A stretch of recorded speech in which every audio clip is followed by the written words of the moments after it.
میرے محترم سامعین، حاضرین، حضرات و خواتین، السلام علیکم ورحمۃ اللہ وبرکاتہ۔ آپ سب کا پارٹ 3 میں استقبال ہے، خوش آمدید۔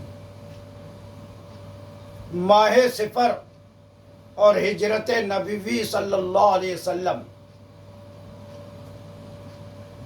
الحمد للہ رب العالمین والصلاة والسلام علی سید الانبیاء والمرسلین وعلی آلہ وصحبہ اجمعین، اما بعد۔ ومن یخرج من بیتہ مہاجرا للہ ورسولہ ثم یدرکہ الموت فقد وقع اجرہ علی اللہ وکان اللہ غفورا رحیما۔ حضرات گرامی، اسلامی مہینوں میں یہ صفر کا مہینہ ہے۔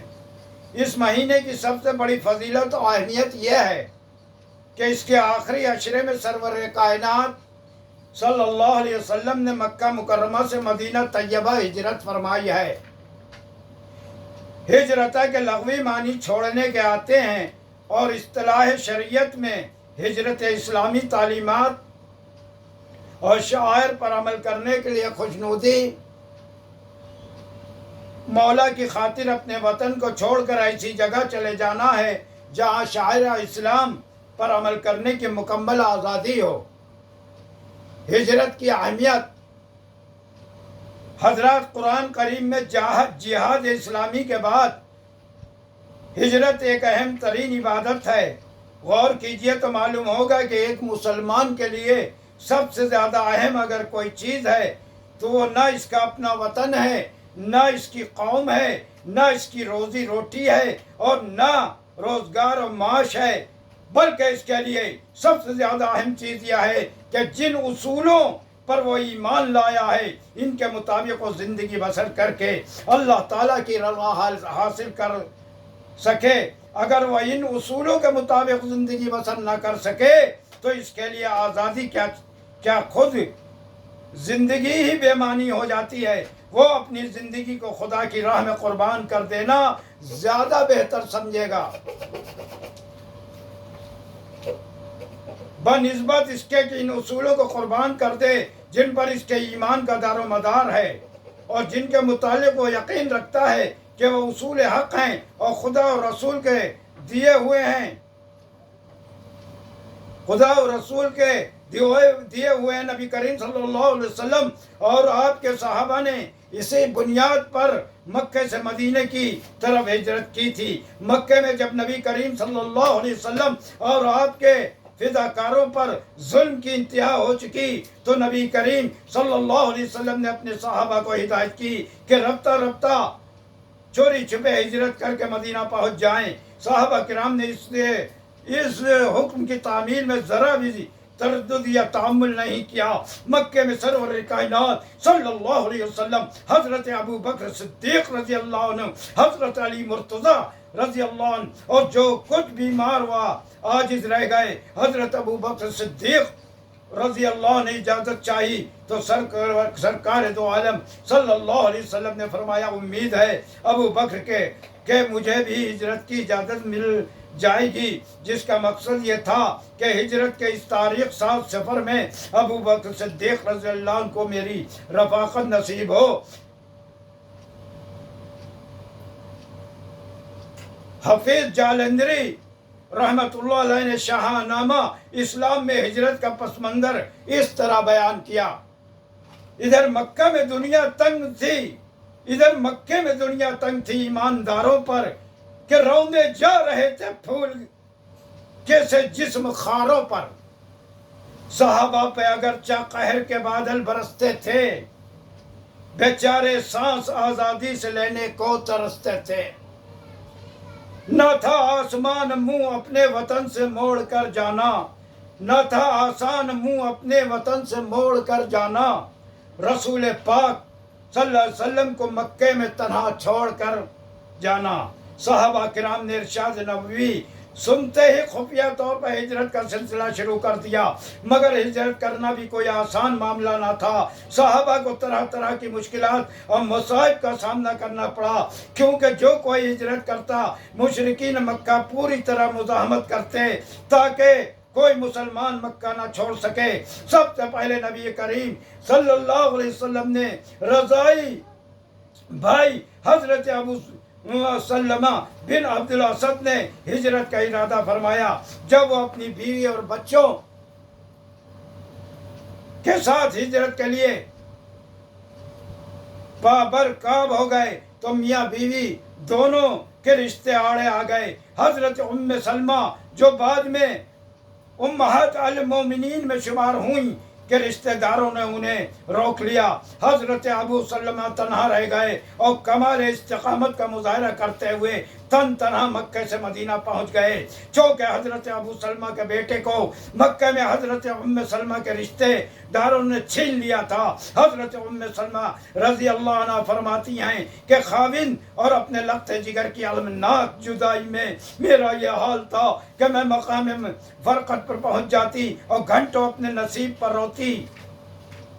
جب اس طرح 1 سال گزر گیا تو میرے چچا کے لڑکے کو میرے حال پہ رحم آ گیا۔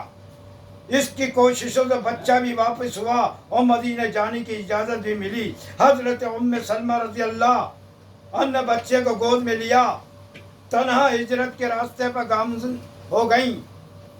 ایک منزل پر حضرت عثمان بن طلحہ سے ملاقات ہوئی، دیکھا کہ ایک اجنبی عورت خوف و خطرات کی پرواہ کیے بغیر خاک مدینہ کو چومنے کے لیے پروانہ وار بڑھ رہی ہے۔ پوچھا کوئی ساتھ ہے؟ ام المومنین بننے والی اس عظیم المرتبت اور الحمد خاتون نے جواب دیا، لا اللہ الا اللہ و بنی ھذا، خدا کی قسم میرے ساتھ میرا خدا ہے یا میرا معصوم بچہ۔ حضرت ام سلمہ کا رضی اللہ کا یہ ایمان افروز جواب سن کر حضرت عثمان بن طلحہ رضی اللہ پر رقت طاری ہو گئی، اور اس جملہ نے اس قدر ان کے دل پر اثر کیا کہ اونٹ کی مہار پکڑ کر آگے چلتے ہوئے حضرت ام سلمہ رضی اللہ عنہ کو مدینہ پہنچا کر آئے۔ حضرت صہیب رومی رضی اللہ عنہ ہجرت کر کے جانے لگے تو مشرکین مکہ نے ان کو گھیر لیا اور بولے کہ جب تو مکہ آیا تھا تو مفلس و قلاش تھا، یہاں سے مال کمایا، اب مال و زر یہاں سے لے جانے کی اجازت نہیں دی جا سکتی۔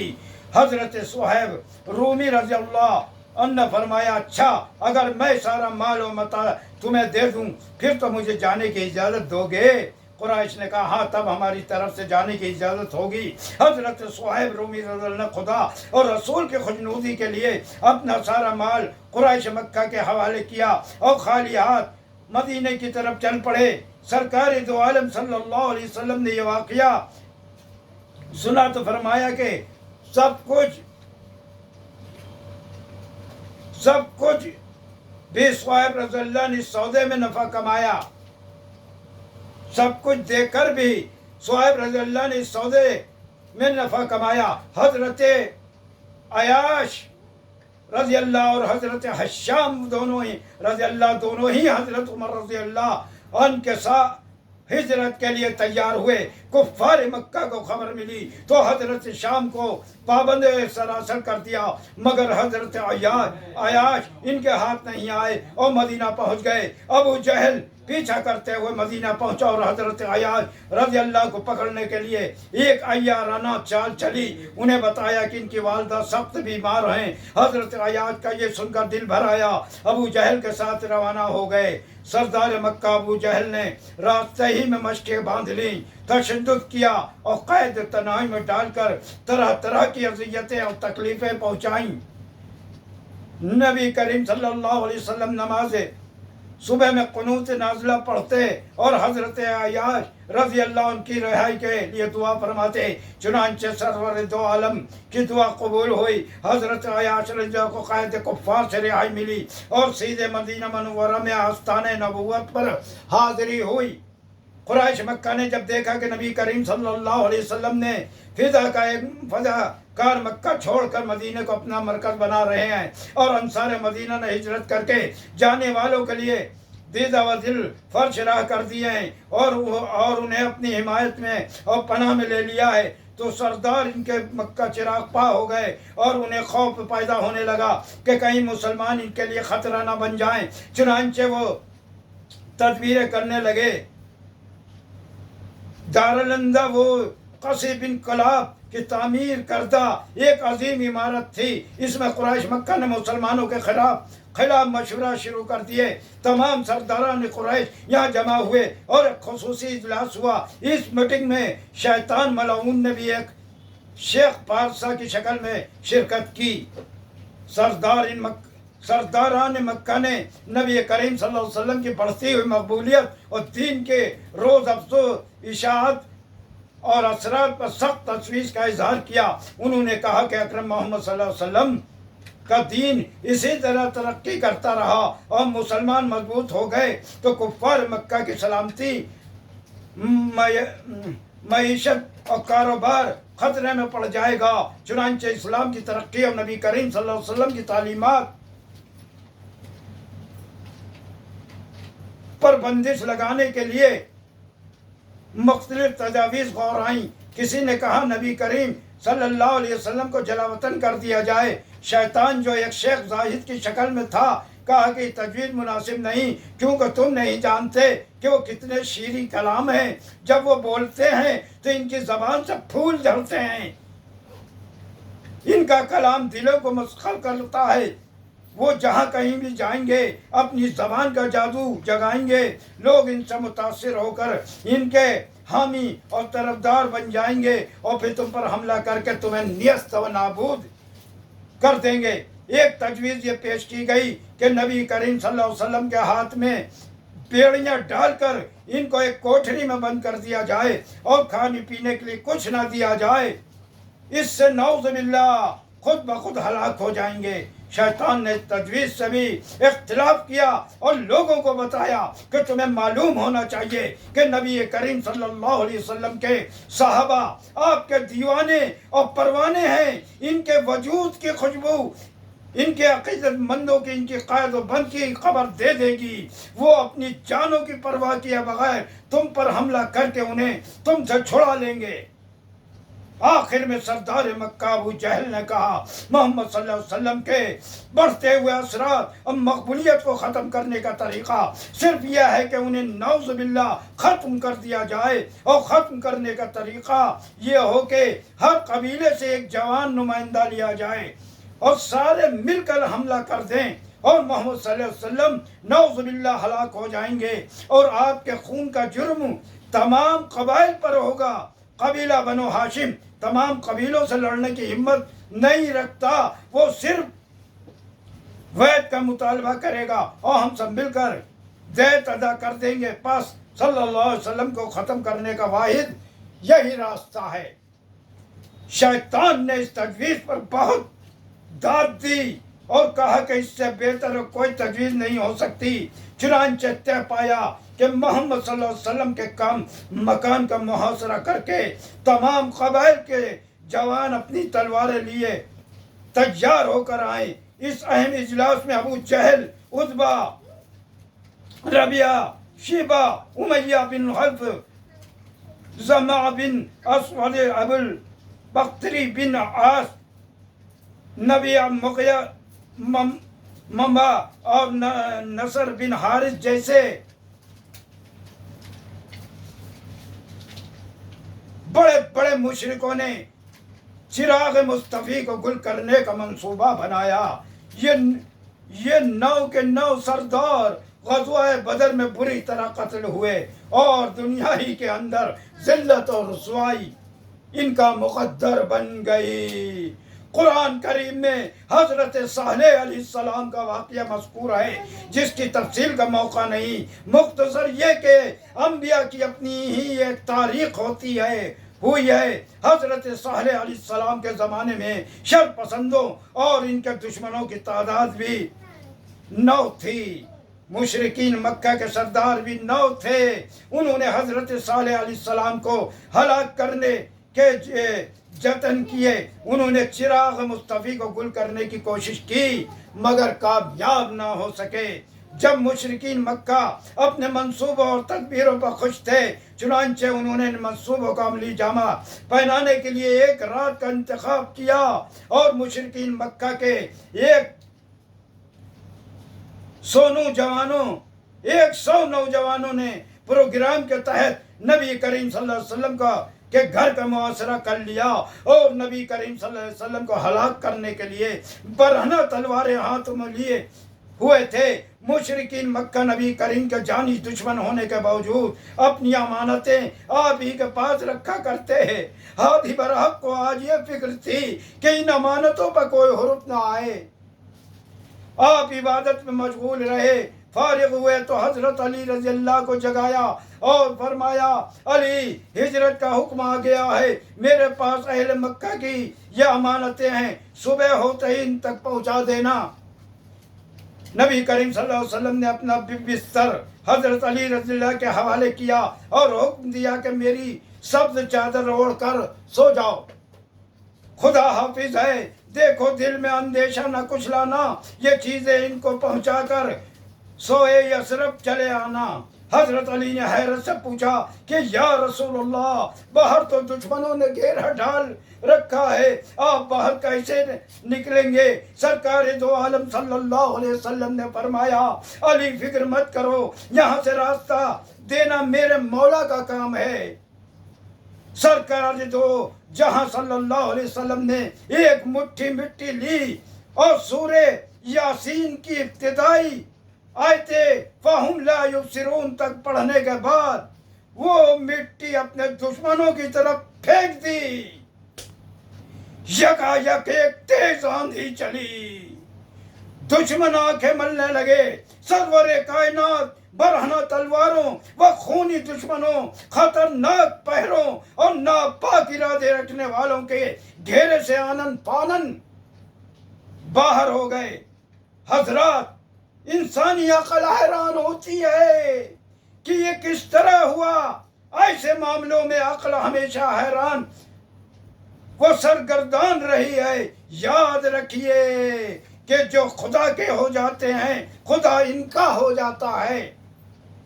انہی راستوں کی ضرورت اور تلاش نہیں ہی رہتی، اسے راستے خود انہیں تلاش کرتے ہیں۔ کفار مکہ نے پوری رات آستانہ رسالت کا محاصرہ کیے رکھا۔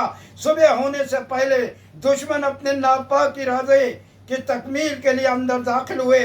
بستر پر سونے والے کے اوپر سے چادر اٹھائی تو بستر پر نبی صلی اللہ علیہ وسلم کے بجائے حضرت علی رضی اللہ تھے۔ یہ دیکھ کر دشمن کی حیرت کی انتہا نہ رہی۔ پوچھا، محمد صلی اللہ علیہ وسلم کہاں ہیں؟ حضرت علی رضی اللہ نے لا علمی کا اظہار کیا۔ مشرکین کف افسوس ملتے ہوئے ناکام و نامراد واپس لوٹے۔ ادھر نبی کریم صلی اللہ علیہ وسلم حکم الہی کے مطابق مکہ کو چھوڑنے والے تھے۔ ایک بلند مقام پر کھڑے ہو کر مکہ کی سوئی ہوئی وادی کو حسرت بھری نگاہ سے دیکھا، آنکھوں میں آنسو آ گئے۔ سردار دو جہاں اسی مکہ میں پیدا ہوئے تھے، اسی کے گلیوں میں بچپن گزارا تھا، اسی دھرتی پر جوان ہوئے، آج اس سرزمین کو چھوڑ کر جا رہے تھے۔ آپ نے مکہ کو مخاطب کر کے فرمایا، مکہ تو رحمتوں برکتوں اور تجلیات الہی کا مرکز ہے، تجھے چھوڑنے کو میرا جی نہیں چاہتا، مجھے تجھ سے پیار ہے، لیکن کیا کروں، تیرے بسنے والے مجھے یہاں رہنے نہیں دیتے۔ انشاءاللہ یہ ابھی سفر کا مہینے کی فضیلت پوری بیان نہیں ہوئی ہے، انشاءاللہ اگلے منگل کو پارٹ 3 میں اس کی آگے کی فضیلت جو ہے وہ بیان ہوگی۔ آج اتنا ٹائم نہیں ہے. انشاءاللہ اگلے منگل پارٹ 3 میں اس کے آگے کی فضیلت ماہ سفر کا یہ مہینہ ہے جو ابھی شروع ہوا ہے، اس کی فضیلت ہم نے بیان کری ہے. وآخر دعوانا ان الحمد للہ رب العالمین. لا الہ